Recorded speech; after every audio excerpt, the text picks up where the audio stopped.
worry. So today we people have taken up the topic of unification of Britain, or as given in your NCERT books, a strange case of Britain.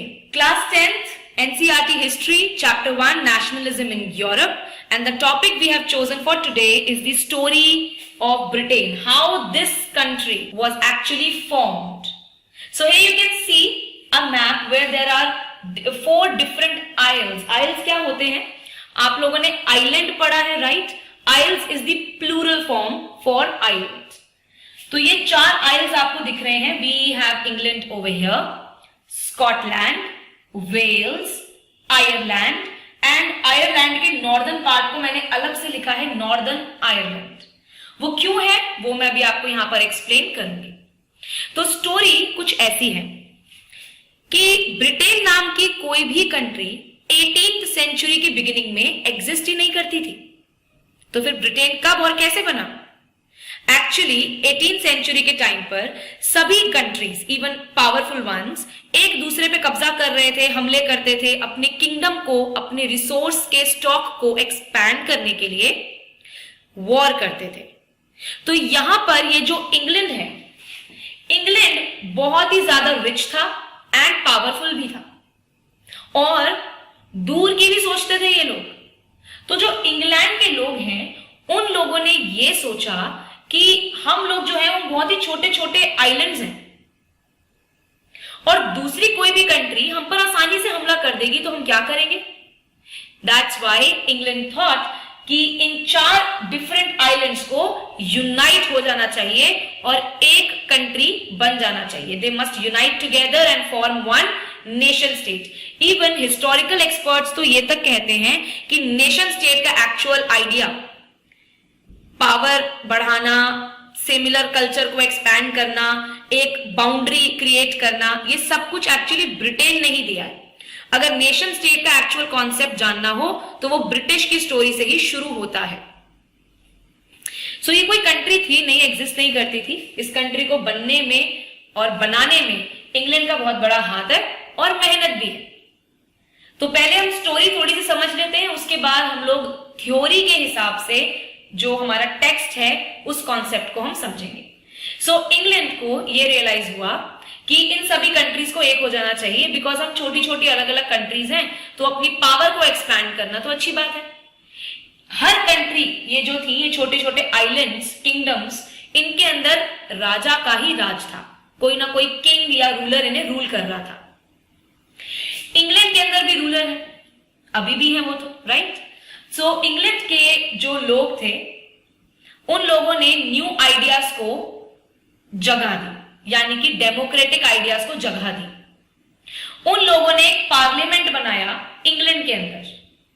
England के राजा से उनकी powers ले ली और powers कहां waste कर दी? Parliament के अंदर, यानी कि लॉ मेकिंग पार्लियामेंट करेगा. एंड जो वहां के मुनार्क होंगे वो सिर्फ नॉमिनल हेड होंगे, यानी कि सेरेमनीज वगैरह में जाएंगे और साइन वगैरह करेंगे, ये सब होगा उनके साथ, उनको ड्यू रिस्पेक्ट मिलेगी, बट देश चलाने की पावर उनके हाथ में नहीं रहेगी. तो ये था एक डेमोक्रेटिक व्यू. पार्लियामेंट और कॉन्स्टिट्यूशन बनाना है, ये आइडिया इंग्लैंड से आया. इंग्लैंड ने फिर क्या किया? पार्लियामेंट बनाने के बाद उस पार्लियामेंट में सबसे ज्यादा इंग्लैंड के ही लोग भर दिए. अब इंग्लैंड के लोग कौन है? They are Englishman. They speak English and they have a very different culture if we compare it to Wales, Ireland or Scotland. After that, England ने वेल्स से बात की कि भाई तुम हमारे साथ मिल जाओ. अब इन सभी में से वेल्स तो सबसे छोटा एरिया है ही, और वेल्स और इंग्लैंड का कल्चर थोड़ा बहुत सिमिलर था, इसीलिए वेल्स ने ज्यादा दिक्कत नहीं क्रिएट की. There was no problem at all for the unification of these 2 isles. So England और वेल्स हो गए यूनाइटेड. उसके बाद इंग्लैंड ने स्कॉटलैंड से बात की. स्कॉटलैंड के लोगों ने बोला no, we are not ready to be a part of your idea and your dream of making it, converting this area into one country of Britain. तो स्कॉटलैंड के लोगों ने यह भी कहा कि हमारा कल्चर, ट्रेडिशन तो अलग है ही, लैंग्वेज भी तो अलग है, लेकिन इन सभी में से सबसे ज्यादा पावरफुल इंग्लैंड था। तो इंग्लैंड ने बिल्कुल भी किसी की नहीं सुनी। वहां पर प्रोटेस्ट हुए, लोगों ने खूब कोशिश की प्रोटेस्ट करने की कि हमें नहीं बनना है आपका पार्ट, हम आपकी बात क्यों माने। लेकिन इंग्लैंड के लोगों ने उनके प्रोटेस्ट को ठंडा कर दिया, सप्रेस कर दिया। हालांकि ज्यादा ब्लडशेड नहीं हुआ था। ये पूरा ब्रिटेन बिना तबाही के बना है, यानी कि ऐसा कुछ नहीं था कि वॉर हो गई, लोग मर गए, सर कट गए, ये सब नहीं हुआ था। इसीलिए इसको हम लोग ब्लड रेस रेवोल्यूशन भी बोलते हैं।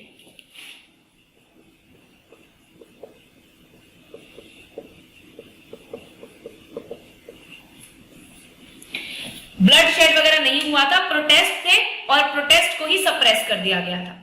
मार काट, वॉर वगैरह ये नहीं हुई थी। आर्मियां लड़ रही हैं, ऐसा भी नहीं हुआ था। फाइनली स्कॉटलैंड भी इंग्लैंड के आगे सरेंडर कर चुका था कि ठीक है, हम आपके साथ मिल जाते हैं। सो दिस हैपेंड इन 1707 और इंग्लैंड और स्कॉटलैंड के बीच में एक डील साइन हुई। उस डील का नाम था एक्ट ऑफ यूनियन। अब ये तीन एरियाज आपस में एक साथ आ गए थे। सबसे पहले आए वेल्स एंड इंग्लैंड। वेल्स और इंग्लैंड को मिलाकर बनता है ग्रेट ब्रिटेन।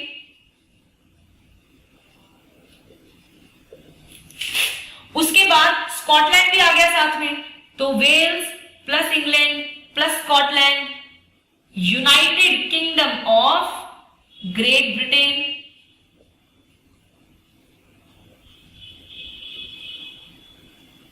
उसके बाद इंग्लैंड आगे बढ़ा आयरलैंड की तरफ।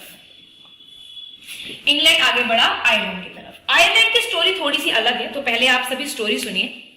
आयरलैंड के अंदर दो अलग अलग रिलीजन एंड ट्रेडिशन फॉलो करने वाले लोग हैं।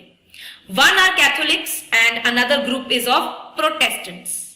ठीक है, तो जो इंग्लैंड है बेटा, इंग्लैंड के अंदर तो प्रोटेस्टेंट कल्चर है, इसीलिए इंग्लैंड के लोग प्रोटेस्टेंट्स की मदद कर रहे थे, जो कि आयरलैंड के नॉर्दर्न पार्ट में रहते थे। प्रोटेस्टेंट्स भी एकदम रेडी थे इंग्लैंड के इस आइडिया का पार्ट बनने के लिए, but Catholics protested a lot. इनका प्रोटेस्ट तो स्कॉटलैंड के प्रोटेस्ट से भी बहुत ज्यादा मैसिव और बड़ा था, बट फिर भी England was able to suppress the Irish people also and finally was able to collaborate, include Ireland into Britain. तो उसके बाद जो ग्रेट ब्रिटेन और यूके ऑफ ब्रिटेन के बाद जो एरिया बना वो है हमारा third. Ireland plus England plus Scotland plus Wales equals United Kingdom of Britain.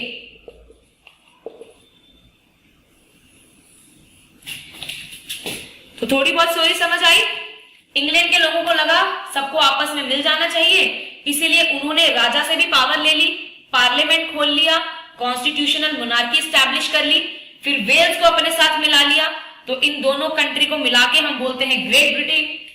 उसके बाद स्कॉटलैंड को अपने साथ मिला लिया, थोड़ा सा प्रोटेस्ट हुआ, but England was able to achieve what they wanted to, and Scotland जब इनके साथ मिला तो वो बन गया United Kingdom of Great Britain. After that England also persuaded Irish people.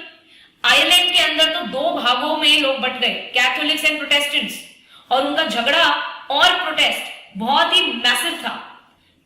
But despite that fact, England was able to suppress their protest also, and finally Ireland was also the part of the vision Britain. तो Ireland, England, Scotland, Wales, इन सबको जोड़कर बनता है United Kingdom of Britain, जो आप पढ़ चुके हो, सब आप जानते हो कि ये कंट्री पूरी की पूरी एग्जिस्ट करती है।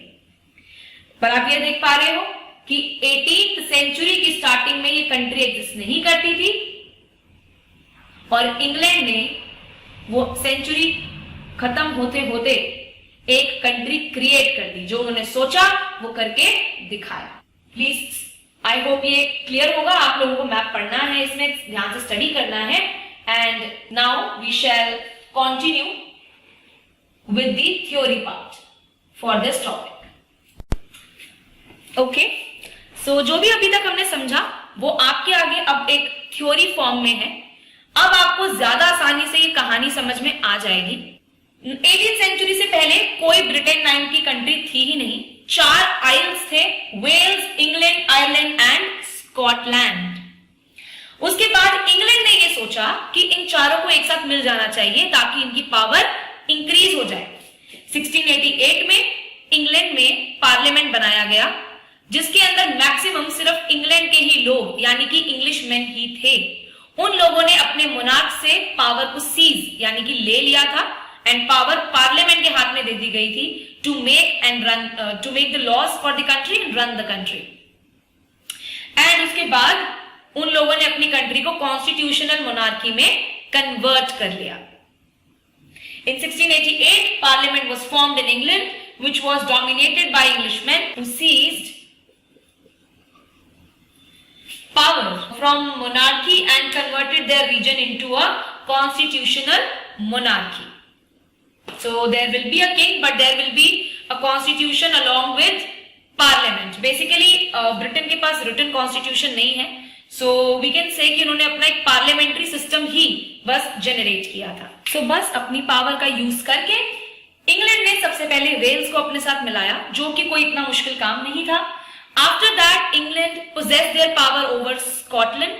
स्कॉटलैंड के अंदर हुआ काफी प्रोटेस्ट हुआ, बट वो प्रोटेस्ट आसानी से सप्रेस कर दिया गया। यहां तक कि स्कॉटलैंड में भी कैथोलिक लोग रहते थे और उनकी एक अपनी भाषा थी जो थी गेलिक लैंग्वेज।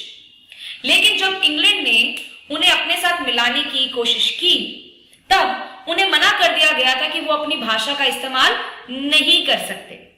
इसके बहुत सारे रीजंस होते हैं। बेसिकली हम किसी की लैंग्वेज को यूजुअली सप्रेस करते हैं तो क्या होगा, उनका कल्चर, उनकी यूनिटी, उनका जो एक फीलिंग है, इमोशनल कनेक्शन है, वो छूटता जाएगा and they will turn more practical and they will only listen to the English people. तो अगर उन्हें सिर्फ इंग्लिश सिखा दी जाएगी तो वो इंग्लिश लोगों के, इंग्लैंड के ही ऑर्डर्स फॉलो करेंगे। So that was the reason कि उनको गेलिक लैंग्वेज में बात करने के लिए मना कर दिया गया स्कॉटलैंड के कैथोलिक ग्रुप को। यहां तक कि उनकी जो ट्रेडिशनल ड्रेस थी वो पहनने की भी मनाही थी। नेक्स्ट अप, तो स्कॉटलैंड के सभी प्रोटेस्ट को जब सप्रेस कर दिया गया, फाइनली स्कॉटलैंड और इंग्लैंड के बीच में एक एक्ट साइन किया गया जो कि था एक्ट ऑफ यूनियन इन 1707। इसके थ्रू स्कॉटलैंड भी इंग्लैंड के विजन का पार्ट बन गया, यानी कि इंग्लैंड का जो विजन था इन चारों आइल्स को एक साथ मिलाकर एक कंट्री में यूनाइट करने का, स्कॉटलैंड उसका पार्ट बन गया क्योंकि उनका प्रोटेस्ट सप्रेस हो गया था and they ultimately surrendered. So England, Wales और स्कॉटलैंड तीनों मिलकर बनाते हैं United Kingdom of Great Britain. इसके बाद बारी आ जाती है आयरलैंड। उसके अंदर दो डिफरेंट रिलीजियस ग्रुप्स थे, one was Catholic, another one was Protestant. जो प्रोटेस्टेंट थे वो नॉर्दर्न साइड में रहते थे और क्योंकि प्रोटेस्टेंट्स और इंग्लैंड का रिलीजन सेम था, कल्चर, ट्रेडिशन, तरीके सब सेम थे, इसीलिए Protestant group of Ireland totally supported England in their idea. अब आयरलैंड का झगड़ा था वो और आगे बढ़ चुका था। प्रोटेस्टेंट्स क्योंकि वो इंग्लैंड को सपोर्ट कर रहे थे तो कैथोलिक्स उनके खिलाफ हो गए कि तुम अपनी कंट्री का साइड लो, तुम जहां रहते हो वहां के बारे में सोचो, तुम क्यों अपनी कंट्री को दूसरे के साथ मिलाना चाहते हो। कैथोलिक्स और प्रोटेस्टेंट्स में आपस में ही झगड़ा होने लगा, बट जीता कौन? प्रोटेस्टेंट्स। रीजन भी, प्रोटेस्टेंट्स को इंग्लिशमैन या इंग्लैंड सपोर्ट कर रहा था। कैथोलिक्स का जो भी मूवमेंट था वो कंप्लीटली सप्रेस कर लिया गया। यहां तक कि एक यहां पर हमारे जो कैथोलिक प्रोटेस्टेंट रहे हैं आयरलैंड के लीडर वुल्फटोन, उनके बारे में मेंशन है नेम, और उनका जो ग्रुप था यूनाइटेड इरिशमैन, ये लोग प्रोटेस्ट कर रहे थे कि आयरलैंड को हम नहीं मिलने देंगे इंग्लैंड के साथ, या फिर हम प्रोटेस्टेंट्स की बात नहीं मानेंगे। तो इन लोगों का जो मूवमेंट था वो कंप्लीटली खत्म कर दिया गया एंड 1801 में आयरलैंड को भी यूनाइटेड किंगडम के अंदर ज्वाइन करवा लिया गया and this is how a new British country was formed in 1801।